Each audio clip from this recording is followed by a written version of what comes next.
What is up, guys? And well, it's that time of the week again. It's that time where we preview the upcoming week's game. This week is going to be week 12 against the Miami Dolphins in Cleveland, Ohio.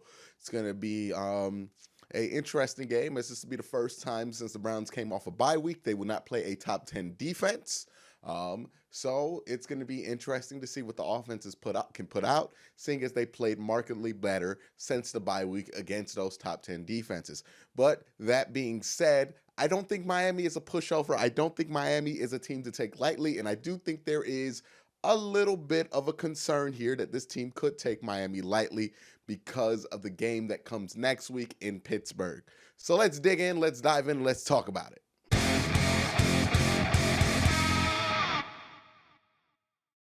All right, and we're going to start this week like we always do with the key matchup / storylines. And the first matchup is going to be Ryan Fitzpatrick versus this Browns defensive line. Ryan Fitzpatrick is actually quietly one of the top 15 quarterbacks from a clean pocket. He does very well, 75% completion rate. And this is one of the dangers in the game is that Ryan Fitzpatrick, if he is not rushed, if he has time to throw, can hurt you. There is a such thing as good Ryan Fitzpatrick. There's also a such thing as bad Ryan Fitzpatrick. And a good Ryan Fitzpatrick day, it does have a lot of the recipes that would take. You have the Browns having a injured secondary, no Morgan Burnett for the rest of the season, substantial hits on the defensive line, obviously no Myles Garrett, also no Larry Ogunjobi, and Olivier Vernon is not going to be returning. So you're talking about starting Chris Smith and Chad Thomas as your end. Devereaux Lawrence is one of your D tackles, and your only starter is going to be veteran Sheldon Richardson, who has underperformed so far throughout the season. So not a great situation there in the secondary or up front, because the Browns are also short the safety because, of course, Jermaine Whitehead got himself kicked off the team, forcing the Browns to start Justin Burris, who was okay when he was forced in there earlier in the season, but obviously not an ideal situation. So the recipe is there for a good Ryan Fitzpatrick day, and that's what it's going to take for the Miami Dolphins to beat the Browns, is that Ryan Fitzpatrick is going to have one of those days where he's just unstoppable. That's what it took when the Miami Dolphins beat the Jets. Ryan Fitzpatrick went off for over 300 yards, 3 touchdowns. And the fact that the Browns are probably going to give Fitz more time, they're going to have lesser coverage out there, and your defensive line is so depleted, does give me a pause for concern about the ability to slow down Ryan Fitzpatrick. The second question I have is, will this be a trap game? Now, I know the idea of a trap game for a team that is 4-6 right now is pretty silly, but it is the truth. The Browns have a big divisional game in Pittsburgh, and a lot's been added to that since all of the comments and everything that's happened since their Thursday night game. It's going to be a big game that the Browns are going to help to look forward to, just because if they win this game in Miami and they win that game, that means their playoff chances take a huge, huge jump. But, it is a situation prime for a letdown. The Browns have had two home games in a row. The Miami Dolphins can get overlooked, and I don't think they should, because they've been playing good football, and they've showed that if you overlook them, they can beat you. And let's just face facts. The Browns currently, right now, as a team, just aren't good enough to overlook anybody or sleepwalk and beat anybody. And the Browns, for their own confidence going into the rest of the schedule, they are going to want a big win here. They're going to want to get this offense rolling. They're going to want to get clicking. And if they're not focused 100%, they won't get those opportunities. And that's going to be a huge detriment to this team, even if they squeak out a victory. So it's going to be very important that the Browns don't overlook the Dolphins this week. The third storyline, and I think this is where the Browns can really hit the Dolphins really hard, is with the Browns wide receivers versus a thin, blitz-heavy, man-heavy Dolphins defense. The secondary is depleted. No Xavier Howard. I believe they only have 2 corners that were on an NFL roster last year, and I think both of those guys are undrafted guys. So a depleted situation for the Miami Dolphins. But again, these are all guys on this defense that have bought into the system that Brian Flores is preaching, and while they not be the most athletically capable, they are going to execute at a good enough level to capitalize on mistakes. So going in there and thinking this is going to be like rookie mode on Madden would be would be silly. So the Browns, I hope, come in there with a really good game plan and a really good plan of attack, and build on top of the things they've been doing against those top 10 defenses, and don't take a break because they're playing the Miami Dolphins this week. But how can this get bad for the Dolphins secondary? Well, as I mentioned, there's no Xavier Howard, which means the one player they had that could possibly limit the amount of resources that you would throw at a guy like OBJ because he can beat you over the top, is not there, which means they are going to have to throw guys at whatever side OBJ is. And that means that Jarvis Landry, who's already entering this game mad, playing the team that let him go, that traded him, that told him he wasn't good enough, he's also going to be upset because they're going to play whomever they decide is the number 2 corner against him. I trust Jarvis Landry and Baker Mayfield's chemistry enough that if Jarvis is able to consistently get open against a lesser corner, Baker's going to find him. They've proven that. And hopefully the same can be true for OBJ. But that is the situation. Also, they do play a lot of man coverage. They do blitz a lot. They do a lot of zero coverages. And when you're not talented and you do those things, they can have disastrous big play consequences. Just look at what Lamar Jackson did in the opening week, where he threw a lot of deep balls, which he normally doesn't do. He normally doesn't beat a defense like that, but he threw a lot of deep balls because that's what they can give you. They'll give you the big play because they just don't have the talent to prevent the big play if things break down. So Baker's going to have to make some big plays. You're still going to rely on your run game. But, Baker's going to have to get the ball to OBJ, get the ball to 13 and 80, and that'll be the difference, and that'll put a lot of points on the board. And speaking of running backs, the fourth thing will be this running back duo versus one of the worst running defenses in NFL. When you look at all of the numerical stats about the Miami Dolphins, almost every single one of them points down. They are not a great team. I do think they play harder than their stats indicate. I do think they are a tougher team than their numbers indicate. And I don't believe they are a type of team to roll over. But the numbers in these areas are concerning. And these are numbers that, with a backfield like Nick Chubb and Kareem Hunt, when the Browns do that double running back shotgun formation with both Kareem Hunt, Nick Chubb, and then Odell and Jarvis on the other side, that should stress test this defense enough to force a big play to be open.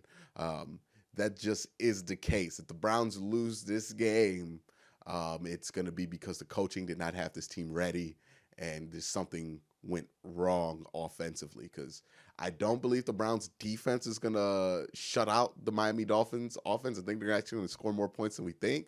But I think this offense should be able to get a lot of points on the board this week.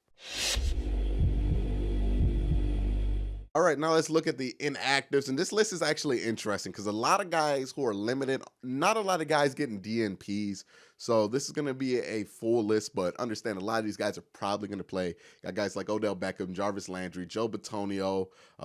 Those guys are limited, but it looks like they're going to play. It looks like they're just keeping them out of practice for whatever reason. I would be surprised if Jarvis didn't play. I would be surprised if OBJ didn't play. I would be really surprised if Joe Bitonio didn't play. So those guys are all being rested. Obviously, Larry Ogunjobi is suspended, and Eric Murray and Olivier Verdon not going to play. They are both out with Larry Ogunjobi, so probably not going to have those two. And then the other side, we got Ryan Fitzpatrick there. Think he's going to play. I think everybody on this list for the Dolphins are probably going to play. All the guys that aren't are on injured reserve already. So that is the situation for the Dolphins. Okay, so let's jump into win criteria. And first, we're going to go with the Miami Dolphins. Their win criteria is going to be fairly straightforward. They're going to need the good Ryan Fitzpatrick to show up. Again, there is a good Ryan Fitzpatrick. There's a bad Ryan Fitzpatrick. Bad Ryan Fitzpatrick throws 4 picks. Good Ryan Fitzpatrick throws for 400 yards, 4 touchdowns. You never know who's going to come up. Good Ryan Fitzpatrick has showed his head the last 2 games, which normally doesn't mean good things for the third. But we shall see what that situation is. But that's going to be critical for the Miami Dolphins this week. The next thing they're going to need to win is the secondary has to get turnovers. They aren't going to beat the Browns by playing good red zone defense and slowing the Browns down and limiting the Browns' points that way. That's just not how the Miami Dolphins are going to be able to win games or have won games. they're going to need turnovers. They're going to need to limit possessions with the Browns, which is hard because they can't run the ball. But that's how they're going to beat the Browns. They need to capitalize on the mistakes. If Baker makes a mistake, they need to jump on top of it, and they need to make every opportunity that they have. Now, the numbers aren't great. They have not made the most of a lot of those opportunities. Again, they ranked the last in fumbled recoveries. They have one. They ranked at the bottom of the league in interceptions. I think they have 6, but again, not great numbers in those categories, and that's where they're going to need to show up to beat the Browns. And then the next thing is they're going to have to take the Browns running game out of the equation. This would be hard again, but this is possible for them. They could slow the Browns running game down. The Browns running game has slowed down a little bit. Started out the season really hot, but since the New England game, Nick Chubb has not been running as good. I mean, he's been running good, but he hasn't been insane like he was the first 8 weeks. So it is possible. Stopping Kareem Hunt will also be a priority for them too. And the last thing they're going to have to do is they're going to have to remain disciplined. This is one of the least penalized teams in the NFL going against the most penalized teams. And then if you see a scenario where Ryan Fitzpatrick is able to get points on the board, this defense is able to capitalize on turnovers, and they are able to stay disciplined and take advantage of the penalties that the Browns are going to give them, because the Browns are one of the least disciplined teams in the NFL when it comes to penalties, then you see the opportunity there for the Miami Dolphins to win. There is a lane for the Miami Dolphins to win. This is not an impossible thing that could happen. If the Browns get back into what they were early in the season, like against Tennessee, where they kind of self-destructed and got in their own way, the Miami Dolphins are well equipped to take advantage of it. So if you're the Browns, you need to play this smart. You need to play just as well as you have against better teams. And you can't take the Miami Dolphins light, because I have a feeling that if they do, this is going to be a very short game. Because I have the feeling that if they do, this game will not go as in favor in the Browns' direction as we think it could. Now let's look at the Browns' win-loss criteria. For the Browns to win, Baker's going to have to continue to limit mistakes, limit turnovers, make the plays. Nick Chubb and Kareem Hunt should have a heavy load and should be able to get over 3 or 4 yards a carry. Well, 4 yards a carry. That should be possible against this defense. And the Browns are going to have to be able to create pressure somehow with that defensive line. I think that we're going to see a lot of creativity there. I think we're going to see Sione Takitaki maybe take some reps as kind of a rush linebacker, maybe even Mack Wilson there. I think they're going to get creative with how they use these guys as pass rushers, which should be interesting. Of course, with the depleted defensive line, they're going to have to be able to stop a run game. They can't let a run game that's averaged 60 yards per game get over 120.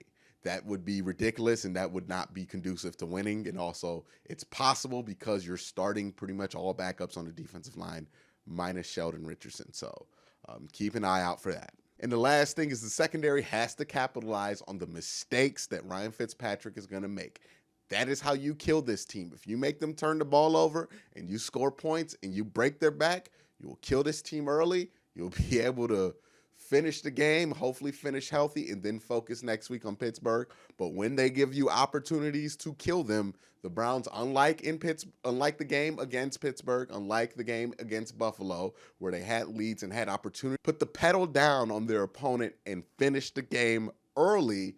They neglected to do so this week. They're going to have to take that step. And if they get up on Miami, they're going to have to put it down on them and end this game early. So you could put Garrett Gilbert in there for the last few minutes in the third quarter.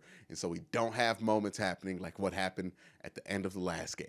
Browns are going to have to capitalize on the Miami Dolphins' mistakes. And if the opportunity comes to put this game out of contention, do it.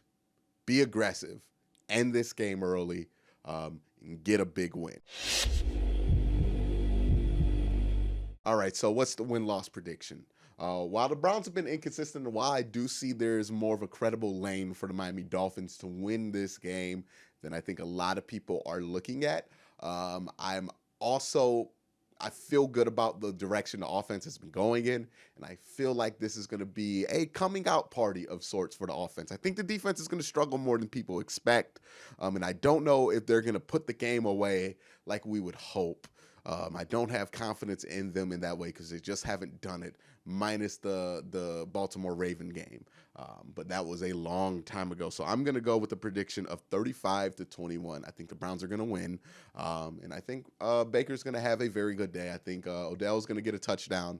And I think this is going to be a positive step forward as his team moves on to try to go 500 against the Pittsburgh Steelers. But that's my thoughts on what's going to happen. Let me know your thoughts down below in the comment section. Do you think this is going to be a drubbing? Do you think this is going to be an upset? Do you think this is going to be a close toe-to-toe game because the Browns might not have came into this as prepared as we wished? Let me know in the comment section down below. But thank you guys for watching. If you like what I do here, hit that like button, hit that subscribe button, ding that notification bell so you can be notified when I upload and when I ask for questions for Q&A. But thank you guys for watching. Have a great day. Have a good night.